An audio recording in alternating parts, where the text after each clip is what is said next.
বাংলাদেশ ব্যাংকের governor doctor Ahsan H মনসুরকে দায়িত্ব থেকে সরিয়ে নতুন গভর্নর নিয়োগের প্রক্রিয়া শুরু হয়েছে বলে জানা গেছে। সংশ্লিষ্ট সূত্র জানিয়েছে, নতুন গভর্নর হিসেবে মোস্তাকুর রহমানকে নিয়োগ দেওয়ার প্রস্তুতি চলছে। অর্থ মন্ত্রণালয় ও বাংলাদেশ ব্যাংকের একাধিক সূত্রের তথ্য অনুযায়ী যুক্তরাষ্ট্রের একটি বিশ্ববিদ্যালয়ে কর্মরত এক শিক্ষাবিদকে গভর্নর পদে নিয়োগ দেওয়ার উদ্যোগ নেওয়া হয়েছে। এ সংক্রান্ত প্রস্তাব অনুমোদনের জন্য অর্থ মন্ত্রণালয় থেকে প্রধানমন্ত্রীর কার্যালয়ে পাঠানো হয়েছে। প্রক্রিয়া সম্পন্ন হলেই আজই এ বিষয়ে চূড়ান্ত সিদ্ধান্ত আসতে পারে।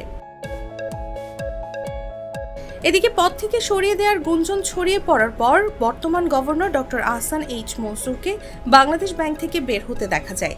এ বিষয়ে সাংবাদিকরা প্রশ্ন করলে তিনি বলেন, আমি এ বিষয়ে শুনছি, তবে কিছুই জানি না। পদত্যাগ করেছেন নাকি তাকে অপসারণ করা হয়েছে এই প্রশ্নের জবাবে তিনি সংক্ষেপে বলেন, আমি কিছুই জানি না, তবে শুনেছি আমি আর নেই। নিউজ ডেস্ক, জাগো নিউজ। গ্লিটারের টুইন লেমন ও অ্যান্টিব্যাকটেরিয়াল ফর্মুলা বাসনকে চকচকে জীবাণুমুক্ত করে আমাদের দেয় গ্লিটার গ্যারান্টি।